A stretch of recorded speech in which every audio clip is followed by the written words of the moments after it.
নমস্কার, আমি সমিতা শাস্ত্রী। আবার আজকে এলাম একটা নতুন তথ্য নিয়ে আলোচনা করতে।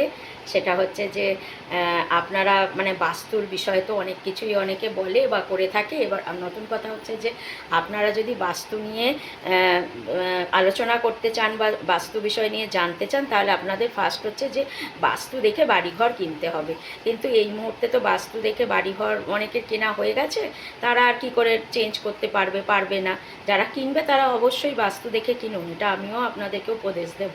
কিন্তু যাদের কেনা হয়ে গেছে তারা এটা করতে পারেন যে কিছু নিয়ম ঘরের পালন করলে আপনি বাস্তুদোষ থেকে মুক্ত হতে পারবেন। তার মধ্যে একটা নিয়ম হচ্ছে কি, যে যখন বাড়িতে স্বামী স্ত্রীর মধ্যে খুব ঝগড়াঝাটি হবে, সেই শোবার ঘরে জলের কোনো ছবি রাখবেন না, সেই শোবার ঘরে কোনো অ্যাকুয়ারিয়াম রাখবেন না। শুধু স্বামী স্ত্রী বলে না, হয়তো শাশুড়ির সঙ্গে বা শ্বশুরের সঙ্গে বা দেওর ননদ কারোর সঙ্গে যার যার ঝগড়া হচ্ছে, এরম ঝগড়া মনোমালিন্য এরম যদি ঘটনা ঘটে, সেই শোবার ঘরেতে জলের ছবি রাখবেন না। সেটা আপনার ঘরেই বলুন বা আপনার সঙ্গে যার ঝগড়া হচ্ছে তার সঙ্গে, তার ঘরেতেও রাখবেন না। আর অ্যাকোরিয়াম তো অবশ্যই রাখবেন না।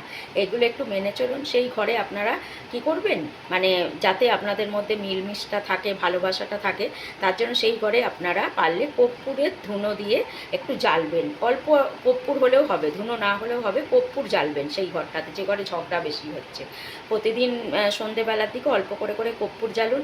দেখুন ঝগড়া বিবাদ মিটে গিয়ে সকলের সঙ্গে সকলের খুব ভালো একটা সম্পর্ক গড়ে উঠবে। ভালো থাকুন, সুস্থ থাকুন।